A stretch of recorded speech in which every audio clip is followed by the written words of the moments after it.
ये आकाशवाणी रायपुर है। प्रादेशिक समाचार बुलेटिन के साथ मैं निशा नैयर।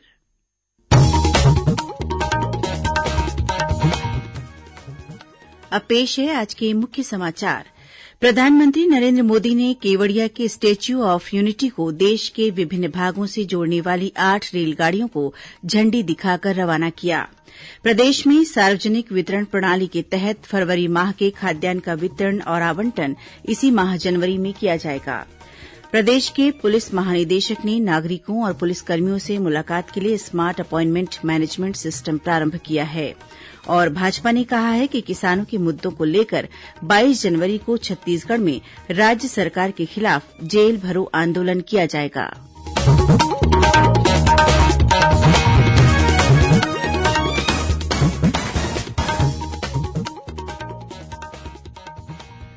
कोरोना महामारी के खिलाफ देश एकजुट होकर लड़ रहा है। आप भी हमारे साथ सुरक्षा और बचाव के 3 आसान एहतियाती उपायों का संकल्प लें। कोविड-19 से बचाव और सुरक्षित रहने के 3 उपाय। मास्क लगाएं, 2 गज दूरी है जरूरी, सुरक्षित दूरी रखें, हाथ और मुंह साफ रखें। अब समाचार विस्तार से। प्रधानमंत्री नरेंद्र मोदी ने आज वीडियो कॉन्फ्रेंस के माध्यम से देश के विभिन्न भागों से केवड़िया को जोड़ने वाली 8 रेलगाड़ियां झंडी दिखाकर रवाना की। इन रेलगाड़ियों के माध्यम से स्टैच्यू ऑफ यूनिटी तक की यात्रा और सुगम हो जाएगी। श्री मोदी ने कहा कि आज हम सबके लिए ऐतिहासिक दिन है। आज एक भारत श्रेष्ठ भारत अपने सुंदर रूप में परिलक्षित हो रहा है। प्रधानमंत्री ने कहा कि भारतीय रेल के इतिहास में पहली बार देश भर से 8 रेलगाड़ियां एक साथ एक गंतव्य से जुड़ गई हैं। उन्होंने कहा कि आज भारतीय रेल का मिशन और सरदार वल्लभ भाई पटेल की परिकल्पना का समागम हुआ है। श्री मोदी ने कहा कि केवड़िया के समान कोई दूसरा स्थान नहीं है और यह स्टैच्यू ऑफ यूनिटी और सरदार सरोवर बांध से जाना जा सकता है। प्रधानमंत्री नरेंद्र मोदी ने कहा है कि स्टार्टअप भारत को आत्मनिर्भर बनाने में महत्वपूर्ण भूमिका निभा रहे हैं। उन्होंने कहा कि नवोद्योग ने कोरोना महामारी के दौरान सैनिटाइजर्स और पीपीई किट की उपलब्धता सुनिश्चित करने संबंधी और आपूर्ति श्रृंखला बनाए रखने में महत्वपूर्ण भूमिका निभाई है। प्रधानमंत्री कल वीडियो कॉन्फ्रेंस के माध्यम से प्रारंभ स्टार्टअप भारत अंतर्राष्ट्रीय शिखर सम्मेलन को संबोधित कर रहे थे। श्री मोदी ने विपरीत परिस्थिति में अवसर तलाशने और आपदा के दौरान विश्वास पैदा करने के स्टार्टअप की भावना की सराहना की। प्रधानमंत्री ने देश में उद्यमिता को बढ़ावा देने के लिए करीब 1,000 करोड़ रुपए के स्टार्टअप के लिए स्टार्टअप इंडिया सीड फंड की घोषणा की। प्रदेश में सार्वजनिक वितरण प्रणाली के तहत फरवरी माह के खाद्यान्न का वितरण और आवंटन इसी माह जनवरी में किया जाएगा। धान खरीदी के लिए अतिरिक्त बारदाने की प्रतिपूर्ति करने राज्य शासन ने यह अनुमति दी है। आदेश के मुताबिक सभी जिलों के खाद्य नियंत्रक और खाद्य अधिकारियों को खाद्यान्न वितरण के बाद पीडीएस के बारदानों को धान खरीदी के लिए उपलब्ध कराने के लिए कहा गया है। छत्तीसगढ़ राज्य सहकारी विपणन संघ ने इस संबंध में सभी जिला विपणन अधिकारियों को दिशा निर्देश जारी किए हैं। प्रदेश में बारदानों की संभावित कमी को देखते हुए किसानों के पुराने जूट बारदानों में भी धान खरीदी की अनुमति दी गई है। मिलरों से प्राप्त होने वाले पुराने बारदानों की पूर्ति भी लक्ष्य के अनुसार करने के निर्देश दिए गए हैं। मिलरों से लगभग 2,69,000 गठान बारदाने प्राप्त करने का लक्ष्य है। वहीं किसानों को उनके द्वारा उपलब्ध कराए जा चुके बारदानों का भुगतान निर्धारित दर पर किया जाएगा। उल्लेखनीय है कि प्रदेश में अब तक लगभग 76 लाख मीट्रिक टन धान की खरीदी कर ली गई है। वहीं मिलरों द्वारा 21,63,000 मीट्रिक टन धान का उठाव किया गया है। भारत में कल दुनिया का सबसे बड़ा कोविड टीकाकरण अभियान शुरू हो गया। प्रधानमंत्री नरेंद्र मोदी ने कल वीडियो कॉन्फ्रेंस के माध्यम से इसकी शुरूआत की। अभियान के पहले दिन 1,91,000 से अधिक लोगों को टीके लगाए गए। केंद्रीय स्वास्थ्य मंत्रालय ने कहा है कि किसी भी व्यक्ति पर टीके के दुष्प्रभाव के कारण अस्पताल में भर्ती होने की खबर नहीं है। भारतीय सीरम संस्थान द्वारा तैयार किया गया टीका कोविशील्ड सभी राज्यों को भेजा गया था। भारत बायोटेक की कोवैक्सीन 12 राज्यों में पहुंचाई गई। केंद्र सरकार के अनुसार टीकाकरण अभियान के शुरू होने से देश में कोरोना महामारी समाप्त होने की संभावना है। इस अवसर पर प्रधानमंत्री नरेंद्र मोदी ने कहा कि यह अभियान मानवीय सिद्धांतों पर आधारित है और टीकाकरण के लिए प्राथमिकता ऐसे लोगों को दी जा रही है जिनके संक्रमित होने का खतरा सबसे अधिक रहा है। प्रधानमंत्री ने कोरोना के लिए वैक्सीन बनाने में जुटे वैज्ञानिकों की सराहना की। उन्होंने कहा कि यह गर्व की बात है कि देश के पास बहुत कम समय में कोरोना के 2 मेड इन इंडिया टीके उपलब्ध हैं। एक वैक्सीन बनाने में बरसों लग जाते हैं, लेकिन इतने कम समय में एक नहीं 2 मेड इन इंडिया वैक्सीन तैयार हुई है। इतना ही नहीं, कई और वैक्सीन पर भी काम तेज गति से चल रहा है। ये भारत के सामर्थ्य, भारत की वैज्ञानिक दक्षता, भारत के टैलेंट का जीता जागता सबूत है। प्रधानमंत्री ने दवाई भी कड़ाई भी का मंत्र दोहराते हुए लोगों से अनुरोध किया कि वे पहला टीका लगाए जाने के बाद मास्क उतारने और परस्पर सुरक्षित दूरी की अनदेखी करने की गलती न करें। इस बीच छत्तीसगढ़ के सभी जिलों में भी कोरोना टीकाकरण अभियान कल से शुरू हो गया है। स्वास्थ्य विभाग के मुताबिक प्रदेश में पहले दिन 9,135 शेड्यूल्ड स्वास्थ्यकर्मियों के विरुद्ध 5,592 स्वास्थ्यकर्मियों को टीका लगाया गया है। पहले चरण में 2,67,000 स्वास्थ्यकर्मियों को टीका लगाया जाएगा।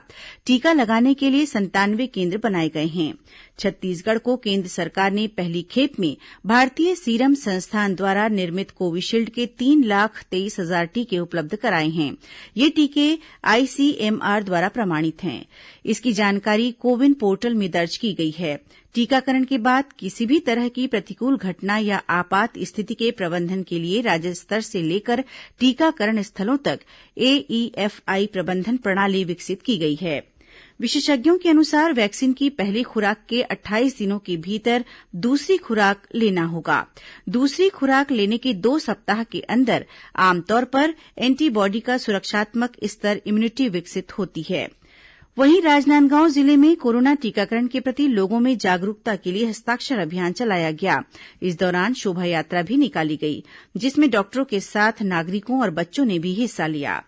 प्रदेश में आज अवकाश होने के कारण किसी भी केन्द्र में स्वास्थ्य कर्मियों को कोरोना टीका नहीं लगाया गया। जांजगीर चांपा के नवागढ़, पामगढ़, सक्ती और बम्हनीडीह सामुदायिक स्वास्थ्य केन्द्र में कल 18 जनवरी को तथा डभरा, मालखरौदा और जैजैपुर सामुदायिक स्वास्थ्य केन्द्र में 20 जनवरी को स्वास्थ्य कर्मियों को कोरोना टीका लगाया जाएगा। प्रादेशिक समाचार आप आकाशवाणी रायपुर से सुन रहे हैं। छत्तीसगढ़ की खबरों से है आपका वास्ता और खबरों की विश्वसनीयता से है हमारा वास्ता। आकाशवाणी समाचार रायपुर के प्रादेशिक समाचार बुलेटिन के साथ ही हमारे समसामयिक कार्यक्रम आप रेडियो के अलावा अपने मोबाइल पर भी सुन सकते हैं। आकाशवाणी समाचार फेसबुक, ट्विटर और यूट्यूब पर भी उपलब्ध है। हमारा Facebook page Chhattisgarh news on AIR, Twitter handle CGAIR news और हमारा यूट्यूब चैनल है छत्तीसगढ़ AIR न्यूज। तो अब रेडियो के साथ ही आपके मोबाइल के जरिए भी हम पहुंच रहे हैं आप तक। छत्तीसगढ़ की हर खबर के लिए सुनते रहिए आकाशवाणी समाचार। और अब आगे बढ़ते हैं बाकी के समाचारों की ओर। पुलिस महानिदेशक डीएम अवस्थी ने नागरिकों और पुलिसकर्मियों से मुलाकात के लिए स्मार्ट अपॉइंटमेंट मैनेजमेंट सिस्टम प्रारंभ किया है। इसके तहत मुलाकात करने वालों के लिए मोबाइल के माध्यम से पूर्व निर्धारित समय और तिथि की व्यवस्था रहेगी। अपॉइंटमेंट लेने के लिए व्हाट्सएप नंबर 9479194988 पर संदेश भेज सकते हैं। पुलिस महानिदेशक ने बताया कि नागरिकों, पुलिसकर्मियों या उनके परिजनों द्वारा व्हाट्सएप नंबर पर संदेश भेजते ही उनके मोबाइल नंबर पर लिंक प्राप्त होगी। लिंक पर क्लिक करते हुए अपॉइंटमेंट के लिए आवेदन किया जा सकता है। आवेदन में नाम, पता, मोबाइल नंबर, मिलने का कारण आदि सामान्य जानकारी भरनी होगी। इसके बाद पुलिस मुख्यालय द्वारा आवेदक के मोबाइल नंबर पर डीजीपी से मुलाकात के लिए आगामी तिथि और समय की जानकारी भेजी जाएगी। पुलिस महानिदेशक ने बताया कि नागरिकों और पुलिसकर्मियों अथवा उनके परिजनों की सुविधा के लिए यह नई व्यवस्था शुरू की जा रही है। इससे नागरिकों तथा पुलिसकर्मियों की समस्याओं को सुनने और निराकरण में आसानी होगी। भारतीय जनता पार्टी ने राज्य सरकार पर किसानों से वादाखिलाफी करने का आरोप लगाया है।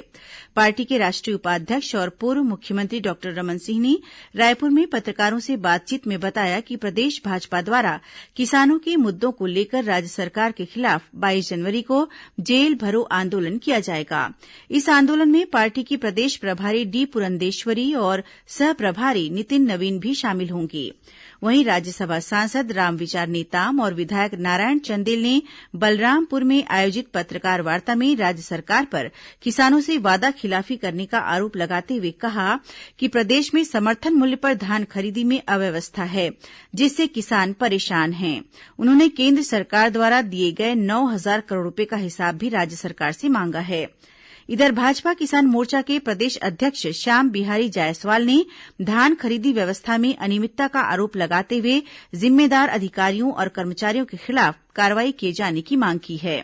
उन्होंने कहा कि धान खरीदी के पंजीयन में त्रुटियां होने के कारण पीड़ित किसान अपना धान नहीं बेच पा रहे हैं। प्रदेश में बर्ड फ्लू की पुष्टि होने के बाद सतर्कता बढ़ा दी गई है। राजनांदगांव जिले में कलेक्टर टोपेश्वर वर्मा ने बर्ड फ्लू के संक्रमण की सुरक्षा के संबंध में पशुधन विकास विभाग के अधिकारियों और पोल्ट्री फार्म व्यवसायियों की बैठक ली। कलेक्टर ने व्यवसायियों से कहा कि मुर्गियों में बर्ड फ्लू के लक्षण दिखने पर पशुधन विकास विभाग को तत्काल सूचित करें, जिससे समय रहते सुरक्षित उपाय किए जा सके। राजनांदगांव जिला महाराष्ट्र और मध्यप्रदेश से लगा हुआ है, जहां बर्ड फ्लू की पुष्टि हुई है। इसके मद्देनजर पशुधन विकास विभाग के अधिकारियों को लगातार निगरानी करने और बर्ड फ्लू की रोकथाम के लिए विशेष सावधानियां बरतने के निर्देश दिए गए हैं। वहीं बालोद जिले में बर्ड फ्लू की पुष्टि होने के बाद पोल्ट्री फार्म की लगभग 10,500 मुर्गियों सहित 175 देशी मुर्गियों और 32 कबूतरों को दफनाया गया है। साथ ही संक्रमित स्थान के 10 किलोमीटर दायरे में चिकन की बिक्री पर रोक लगा दी गई है और लगातार निगरानी की जा रही है। बीजापुर जिले में माओवादियों द्वारा सुरक्षा बलों को निशाना बनाने के उद्देश्य से लगाए गए बम के प्रेशर स्विच पर सुअर का पैर पड़ने से विस्फोट हो गया। हालांकि इस घटना में किसी भी प्रकार की जनहानि होने की खबर नहीं है। मिली जानकारी के मुताबिक गंगालूर थाना क्षेत्र में जिला पुलिस बल, डिस्ट्रिक्ट रिजर्व गार्ड डीआरजी और छत्तीसगढ़ सशस्त्र बल सीएएफ की संयुक्त टीम सर्चिंग पर निकली थी। इस दौरान पुसनार बेचापाल के बीच सड़क से करीब 100 मीटर की दूरी पर यह विस्फोट हुआ। मौके से 2 टिफिन बम और 50 किलो का स्पाइक भी बरामद किया गया है। वहीं सुकमा जिले के एर्राबोर थाना क्षेत्र के एटीगट्टा से केंद्रीय रिजर्व पुलिस बल सीआरपीएफ के जवानों ने एक वारंटी माओवादी को गिरफ्तार किया है। इसी जिले में कुकानार के कुन्ना इलाके से भी सुरक्षा बलों ने एक माओवादी को गिरफ्तार करने में सफलता हासिल की है। इन दोनों माओवादियों पर कई हिंसक वारदातों में शामिल रहने का आरोप है। बस्तर से कुपोषण को समाप्त करने और सुपोषित बस्तर की कल्पना को साकार करने के लिए आज चित्रकोट जलप्रपात से मिचनार तक साइकिल रैली का आयोजन किया गया।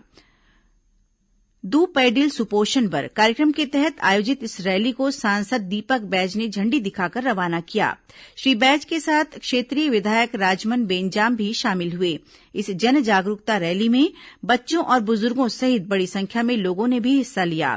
इस अवसर पर चित्रकोट जलप्रपात में साहसिक खेलों का भी आयोजन किया गया।